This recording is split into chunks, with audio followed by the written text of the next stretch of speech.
The human heart is made of 4 chambers, 2 atria and 2 ventricles, partitioned by interatrial and interventricular septa.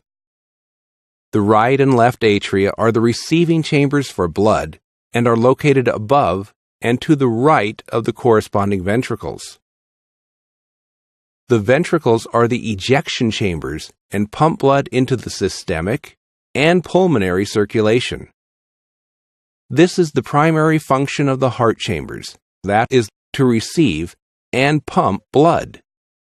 It also ensures that blood goes through a pulmonary circulation for oxygenation before entering the systemic circulation. This is enabled by a system of valves. All the 4 chambers are seen from the anterior view. This surface, also called the sternocostal surface, is mainly formed by the right ventricle. Above and to its right is the right atrium. The right border and the right surface of the heart are formed entirely by the right atrium. The right atrium receives the superior vena cava and the inferior vena cava along its right border. It also receives the coronary sinus. The right atrium communicates with the right ventricle by the tricuspid valve. Above and to its left is the left atrium, separated by the interatrial septum.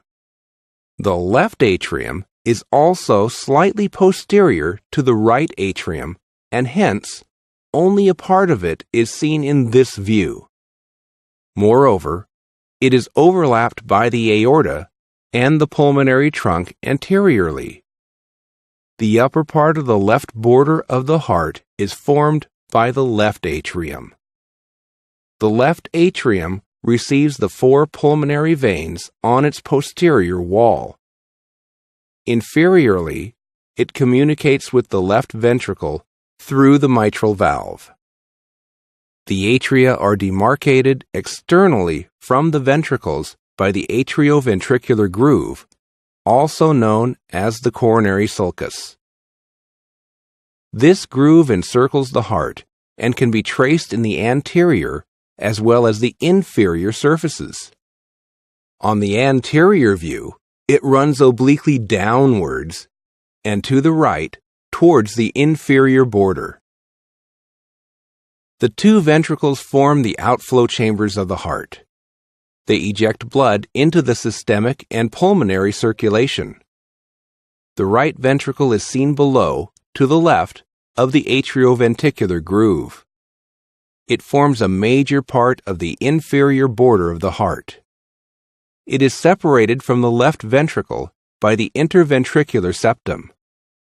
It communicates above with the right atrium through the right atrioventricular orifice and is guarded by the tricuspid valve. It is also connected to the pulmonary trunk through the pulmonary orifice, which is bounded by the pulmonary valve. The left ventricle forms a major part of the inferior surface and the left border of the heart.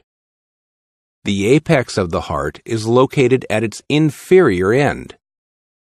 On opening this chamber, it is found to communicate with the left atrium through the left atrioventricular orifice, which is bounded by the mitral valve. It also communicates with the aorta through the aortic orifice, which is bounded by the aortic valve.